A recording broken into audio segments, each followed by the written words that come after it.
Welcome to this session of Understanding Human Anatomy. In this video, we're going to talk about the blood supply to the heart.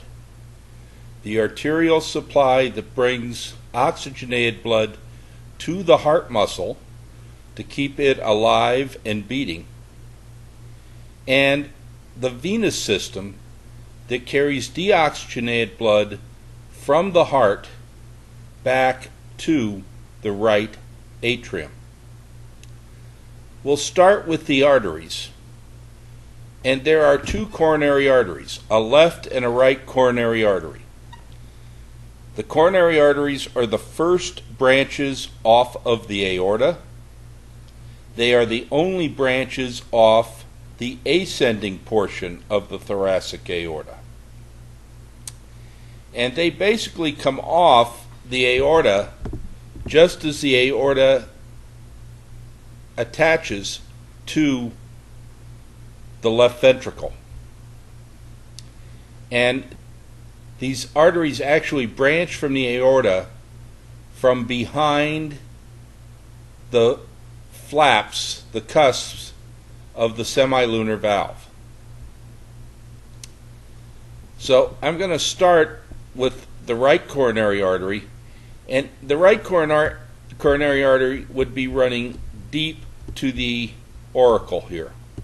So I'm going to indicate that by some dashed lines. And then we're going to find the right coronary artery comes around in the atrioventricular groove, just like this. Now as it reaches the edge, it's going to give off a branch. And that branch is the right marginal artery. So I've drawn that down here. So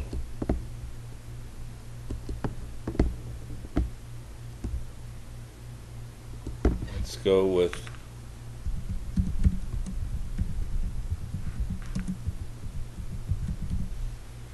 the right coronary artery.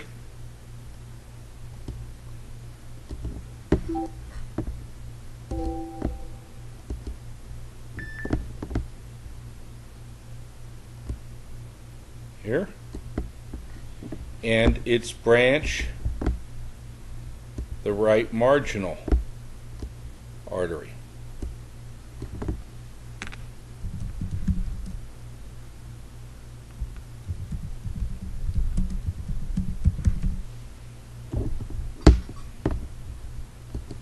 And we'll draw a line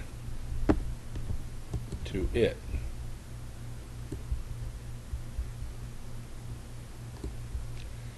Now, the right coronary artery continues around to the posterior side of the heart.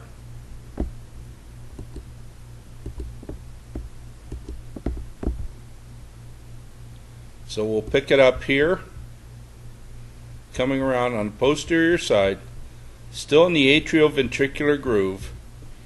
And when it gets to the interventricular groove, it will give off a branch. And that branch is the posterior descending artery. And it comes all the way down to the apex of the heart. And a little bit of right coronary artery will travel just past the posterior descending. So, again, putting in some labels.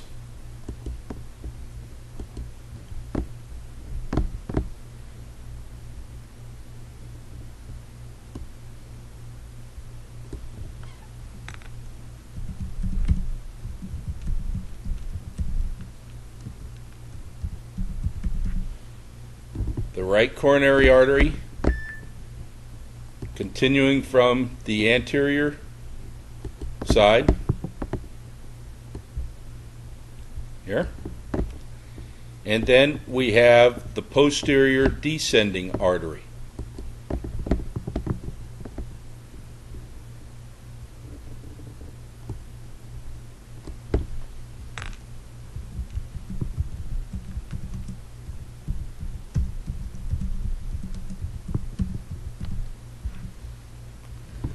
posterior descending is sometimes referred to as the posterior interventricular artery.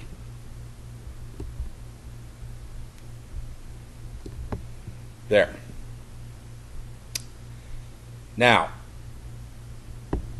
the left coronary artery.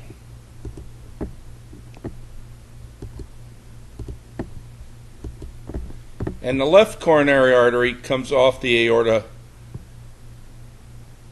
posterior to the pulmonary trunk. So again, I'll do some dash lines to indicate where it's hidden from view. And it comes out like so and divides into two, like this.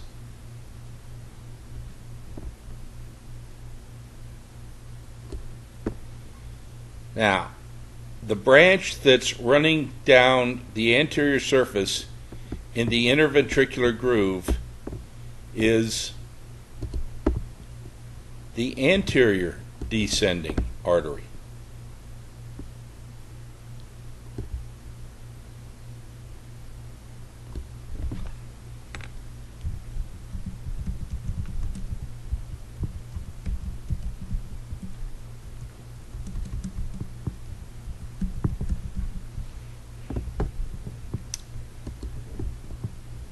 And I'll draw a line over to it right here. And the other branch, in other words, the left coronary artery stops being left coronary artery at this place. It bifurcates, divides into two. The other branch of the left coronary artery is the circumflex.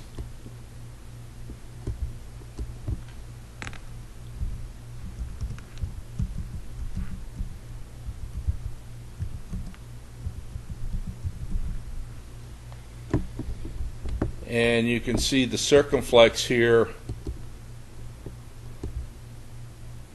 on the anterior side. It's going to wrap around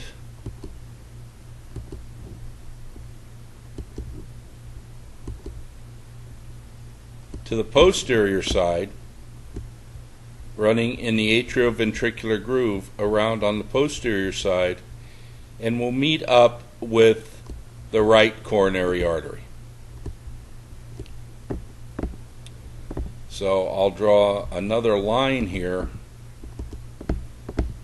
in for the circumflex artery on the other view of the heart. And we'll put in a label here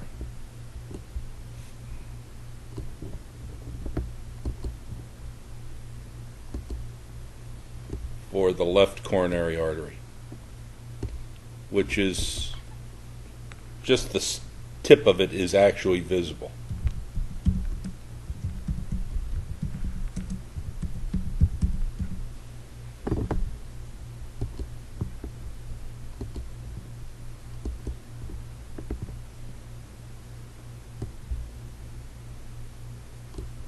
Most of it is behind the pulmonary trunk. So those are the major coronary arteries. And the thing to remember about the coronary arteries is there's very little collateralization. The anterior and posterior descending will anastomose around the apex of the heart, and the circumflex does anastomose with the right coronary artery. But beyond that, the arteries of the heart are functional end arteries, so that if they become blocked, the heart muscle supplied by these arteries will have damage. And that is basically what we call a heart attack. A heart attack is a myocardial infarction, and that is a blockage of an artery going to the myocardium, which causes damage to that myocardial tissue. Now, the venous drainage of the heart. We need a new slide, and we'll bring that up in a second here. Now we have a clean drawing. Notice it's the same starting point. I'm just cleaned off the arteries. We'll start with the veins. And we have the great cardiac vein, which actually begins running parallel to the anterior descending artery in the interventricular groove. And then it turns and wraps around, following the circumflex artery, until it gets around on the posterior side of the heart, and we'll see a small vein joining it. And this vein I'm drawing in right here. And this is the oblique vein of the left atrium. Once the oblique vein joins the great cardiac vein, the name changes to coronary sinus. And the coronary sinus continues around. So let's put some labels in here.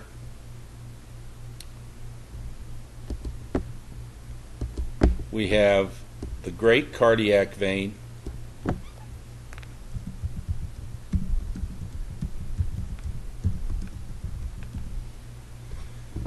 and it begins on the anterior surface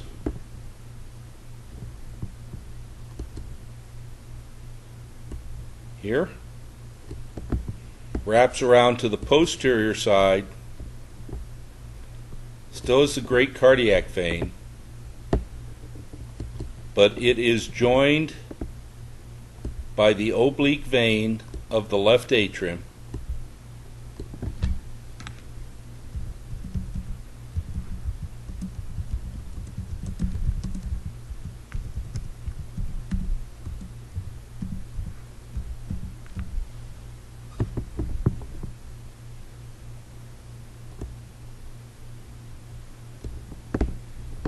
and let me draw a line to the oblique vein here. And where the oblique vein joins with the great cardiac vein, we have a name change to coronary sinus.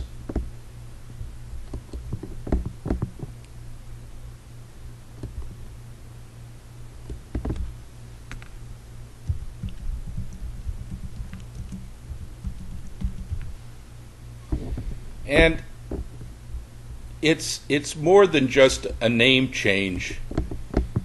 It's a difference in embryological origin. The coronary sinus is a remnant of the left horn of the embryonic structure called the sinus venosus. And that's really why the name changes. Aside from the oblique vein joining the great cardiac vein, you can't really see a change in structure. Now,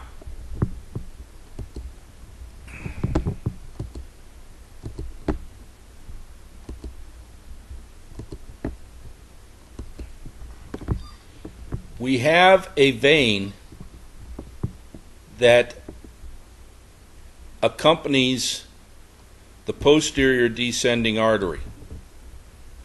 So it starts down here and runs in the posterior interventricular groove until it gets up and empties into the coronary sinus.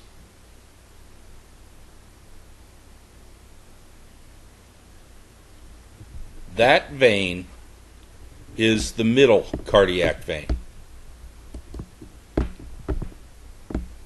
So we have the great cardiac vein, and we have the middle cardiac vein.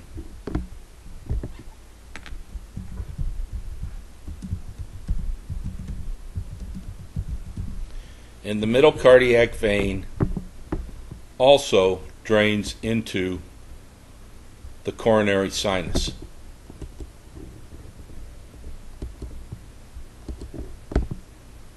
Get the line over to the middle vein here. Then we have a vein that accompanies the right marginal vein, and we see that over here. I'm going to draw it in, coming up like so, and it will actually come around here and empty into the coronary sinus. And this is the small cardiac vein.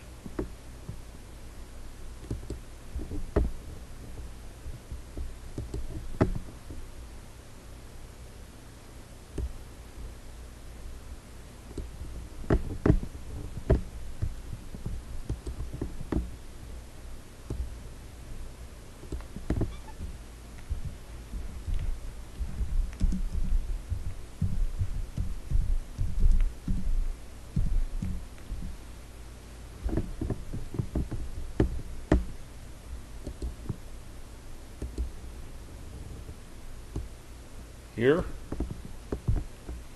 and we also have a little bit of small cardiac vein over here.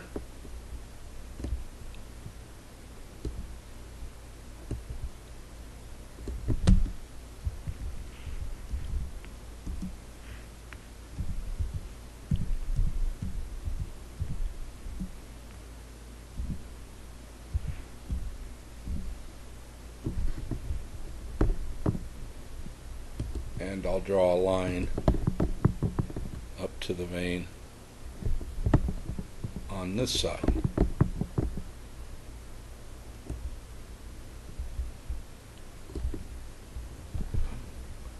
So the great cardiac, middle cardiac, and small cardiac veins all drain into the coronary sinus. The coronary sinus then drains into the right atrium.